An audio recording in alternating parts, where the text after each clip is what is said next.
Ahora sí, muy buenos días a todas y todos. Seguimos con nuestro ciclo de microcharlas en nuestra Semana de la Educación Superior para la Sustentabilidad 2020 que organiza la Red Campus Sustentable. Estamos aquí con nuestra tercera microcharla del día y les voy a presentar a Raúl González, quien es director del Instituto de Humanidades de la Universidad Academia Humanismo Cristiano y además es miembro fundador del Núcleo de Investigación y Docencia en Ambiente y Sociedad de la misma universidad. Raúl nos va hoy día a presentar una microcharla sobre economía social y sustentabilidad. Así que, sin más que decir, también estamos esperando sus preguntas a través de nuestro Facebook Live que pueden dejar en los comentarios de esta red social y nosotros las vamos a hacer al final de la presentación de la microcharla de Raúl. Así que, Raúl, te dejo a ti, es todo tuyo, puedes iniciar. Bienvenido. Hola, mucho gusto de estar acá, de esta iniciativa también de la red, de la cual nuestra universidad es parte. Y bueno, los minutos son cortos, así que voy a ir directo al tema, economía social y sustentabilidad. Eh, y creo que voy a partir de la afirmación, de una afirmación, tomémosla como una hipótesis que yo trataré de fundamentar en el trayecto de estos minutos. La afirmación es que la economía social, y habría que agregar, y en mi explicación se va a entender eso, la economía social y solidaria puede ser un factor, o está siendo un factor de enorme importancia para enfrentar los problemas de insustentabilidad que actualmente orienta el sistema más allá de las declaraciones de que es un problema grave y que hay que enfrentarlo. Pero prácticamente todos los indicadores, biodiversidad, calentamiento global, hablan de que no hemos logrado hacer una inflexión en los problemas que ya vienen siendo diagnosticados con fuerza. No digo que antes no habló alguien, mucha gente habló de esto, pero con fuerza a partir de mediados de los años 70. Bueno, afirmar que la economía social y solidaria puede ser un factor clave de una inflexión a un sistema sustentable, hacia una reproducción del sistema que permita asegurar, evitar una crisis, tiene que ver con las características de la economía social y solidaria.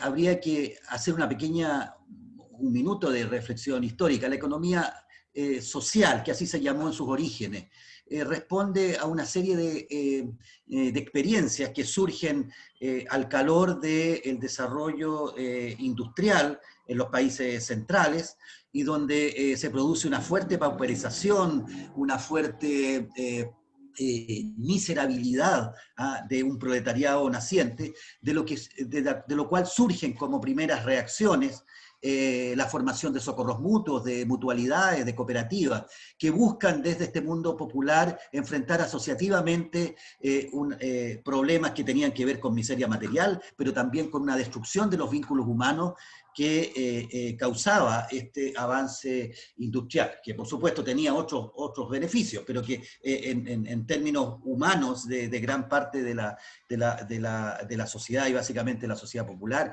y de la proletarización que se estaba provocando, campesinados que migraban a la ciudad, hizo nacer estas experiencias. Esto va creciendo en el siglo XX, en cierta medida también se disminuye un poco por el nacimiento del estado de bienestar, que de alguna forma ahoga todas estas experiencias, pero que continúan estando en el imaginario de muchos de movimientos cristianos, de movimientos anarquistas, de movimientos socialistas de base, incluso de liberales, que ven en la cuestión social una cosa necesaria a enfrentar. En el siglo XX tenemos el surgimiento de cooperativismo de vivienda, tenemos el surgimiento de cooperativismos campesinos, por ejemplo, importantes en el caso chileno, entre los años 60 y comienzos de los 70. El cooperativismo de vivienda fue importante para mucha gente, para acceder a viviendas mejores. El cooperativismo de consumo, que desde el principio fue muy importante, la asociación de personas para comprar a escala mayor y poder obtener bienes básicos de manera más económica. En la década del 70, 80, sobre todo el 80, en América Latina, un periodo de crisis, la CEPAL le llamó a esto la década perdida incluso, surgen un nuevo gran movimiento, nuevo movimiento, sobre todo urbano, pero también rural, de organizaciones muy locales de base que buscan enfrentar problemas graves como la alimentación directamente de esa época, que no es la primera vez en la historia, pero hay un recuerdo de las ollas comunes, por ejemplo, de la época que han renacido ahora con la pandemia. Surgen iniciativas como Comprando Juntos, pero también en el campo de la salud, en el campo de la educación, y a todo eso se le denominó en América Latina economía solidaria. Hubo distintos nombres dependiendo de países, pero un concepto que incluso fue inaugurado, por así decirlo, en Chile, que se llamó, se planteó como economía solidaria, que también se dio en países de África, de Asia, e incluso en Europa. Surgen muchas iniciativas locales en la época para enfrentar problemas de lo que allá se llamó incluso el cuarto mundo en Europa, por un empobrecimiento de la sociedad europea, pero también por ideas alternativas de crear, no solo tiene que ver con la pobreza, sino también con la idea de crear formas de producción, formas de distribución de las cosas. En el fondo, una economía más humana,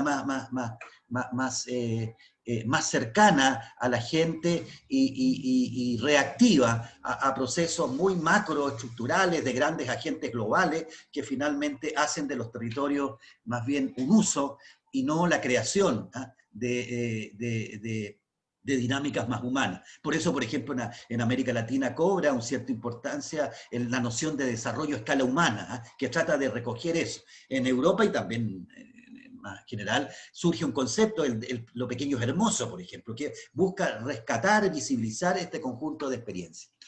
Lo interesante, para ir ya directamente, que muchas de estas experiencias, que tienen una historia larga, que yo he resumido, casi caricaturizado en estos pocos minutos, estas experiencias empiezan a encontrarse fuertemente con las perspectivas ecológicas que empiezan a surgir fuertemente en la década del 70-80. Muchos grupos ambientalistas que empiezan a reclamar por la orientación que tiene el mundo. Muchos de estos se juntan también en una crítica al consumismo, que tiene que ver con lo ecológico, pero que también tiene que ver con pensar una economía no centrada en el tener y que lleva a un crecimiento insostenible finalmente. Entonces, la vertiente social, solidaria, que tenía más que ver con los vínculos humanos, con la necesidad de una economía más humana, se empieza a encontrar también con perspectivas que vienen desde una crítica a lo que está pasando en el sistema, y algunos incluso empiezan a juntar esto. Hay un economista ya poco nombrado, como Kenneth Boulding, que dice por ahí por la década del 70, hay dos tipos de sujetos que piensan que en un mundo finito se puede crecer infinitamente y que cada vez debemos tener más y más. Dice, los primeros, estos dos sujetos, uno son los locos y los otros son los economistas. Hay una crítica fuerte a la idea del crecimiento incesante desde la ecología y también desde la economía social y solidaria, porque la economía social y solidaria lo que va a incentivar no es tanto el aumento de la producción incesante, aunque reconoce y siempre ha estado en su digamos, en su base, que todos debemos tener una vida digna con nuestras necesidades básicas cubiertas, pero que eso no lleva a un deseo de posesión incesante. Entonces, ambas cosas se juntan, una porque empieza a plantear que lo central es el vínculo humano, ¿ah? Es el vínculo humano. O sea, cuando pensamos en producir, en distribuir, en consumir, lo que tenemos que tener en claro no es la idea del crecimiento incesante, sino qué vínculos humanos vamos generando, ¿ah? en esa acción económica de producir bienes y servicios que es necesaria para nuestra subsistencia. Pero eso tiene una clara ligazón también con los postulados que vienen desde la ecología y el ambientalismo, que va a decir, no podemos pensar en un sistema, en una sociedad que hace de la reproducción, de la producción creciente, el leitmotiv de esa sociedad. Y por eso que hay una crítica muy fuerte desde ambos al capitalismo, ¿eh? Porque desde el punto de vista ecológico se va a entender que el capitalismo está atado a una necesidad de multiplicar y hacer crecer el capital, y es una especie de lógica indetenible, indestructible, que lleva a oponer visiones ecológicas con la lógica del capitalismo, pero también desde el punto de vista de la economía social y solidaria, desde el mutualismo, el cooperativismo, pero también la economía solidaria que surge en América Latina en la década del 70, 80, se va a plantear de que el capitalismo hace de los sujetos instrumentos, factores de producción, instrumentos de producción. ¿Ah? Los sujetos, los trabajadores, son vistos más bien como un factor para aumentar la producción y no como el trabajo, y el trabajador no es visto como un sujeto que tiene finalidad en sí mismo. ¿Ah? Y las relaciones que se construyen en la vida económica son relaciones que no pueden ser un medio para otra cosa, sino que ahí hay que construir emancipación, hay que construir sentido de creatividad, ¿ah? Cosas que incluso recogen, por ejemplo, bastantes encíclicas sociales, ¿eh? Que van a decir el trabajo y el trabajador son una prolongación de la creación inicial, ¿ah? Ni más ni menos. O sea, el trabajador no puede ser entendido como un instrumento que está al servicio de la multiplicación del capital, sino que el trabajo tiene que ser revalorizado como un espacio donde uno es oprimido o se siente libre, emancipado. Entonces se va dando entre lo ecológico y lo social, o esta perspectiva de economía social y solidaria, se va con las perspectivas ecológicas una especie de acercamiento natural, ¿eh? Y es normal escuchar en eventos, en pequeños encuentros, en talleres, ¿ah? Cómo desde ambas perspectivas que se tienden a fusionar, se va a afirmar que el sentido de vivir en comunidad es la reproducción de la vida y no la multiplicación del capital, no el crecimiento incesante, es producir sociedades más conviviales, ¿eh?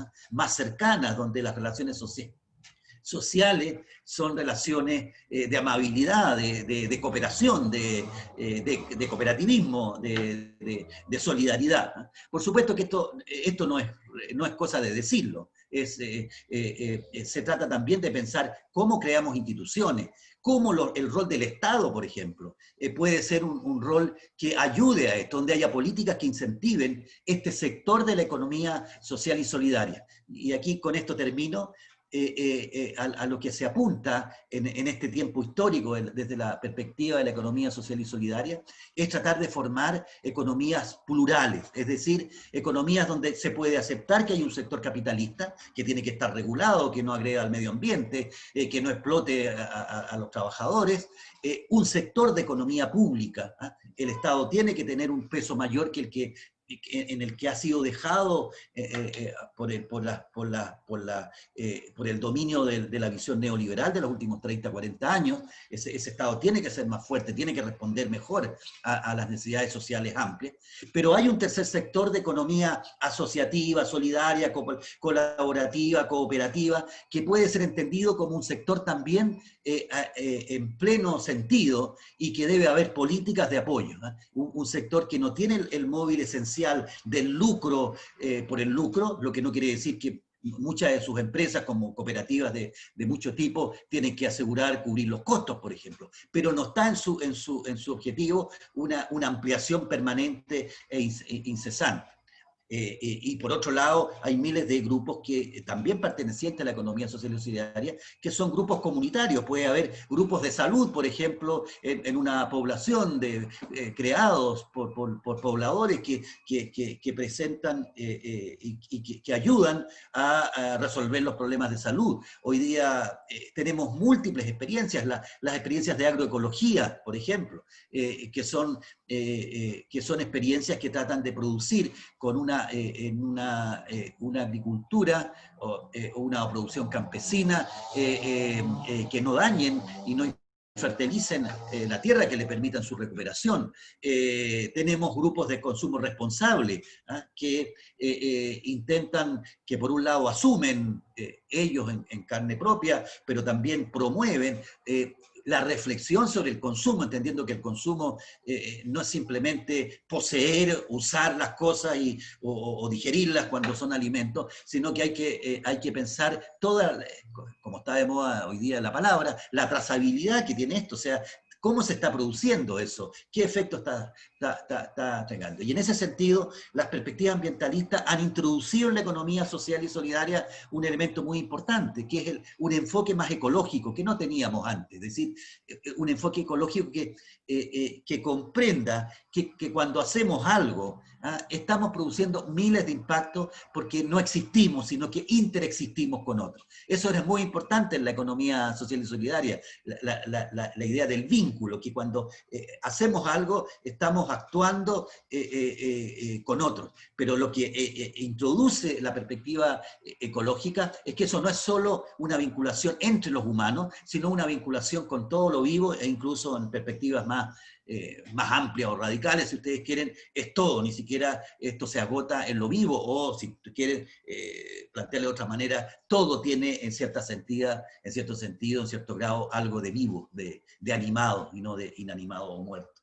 Entonces, la perspectiva ecológica ha introducido en una tradición de economía social y solidaria que tenía toda la potencialidad para asumir eso, pero que es un proceso histórico que está ocurriendo, esta perspectiva más amplia, donde, como lo han consagrado algunas constituciones en el mundo actual, la naturaleza también puede ser sujeto de derecho y en cierta medida también habla a través de sus reacciones. Yo me quedaría acá en una primera, Ricardo, en una primera, para dejar lugar si hay algunas preguntas, algunas reflexiones o añadidos a lo que yo he dicho. Bien, Raúl. Sí, me dijeron que se escuchaba un poquito bajo yo, así que voy a hablar más fuerte. Sí, hay una pregunta en el Facebook, te la leo. Dice, como ciudadanos, ¿cómo podemos contribuir a que la economía solidaria sea un éxito en nuestro país? Bueno, así en una respuesta rápida, yo plantearía dos caminos complementarios. El primero es hacer economía solidaria. Eso puede ser desde un huerto comunitario en el barrio que yo vivo, si voy más allá, ayudar a formar un barrio ecológico, eh, eh, puedo hacerme parte de grupos, por ejemplo, de animalistas que defienden a los animales, o mejor dicho, para decirlo en positivo, que le dan la valorización real a todas las expresiones de la vida, como son los animales también.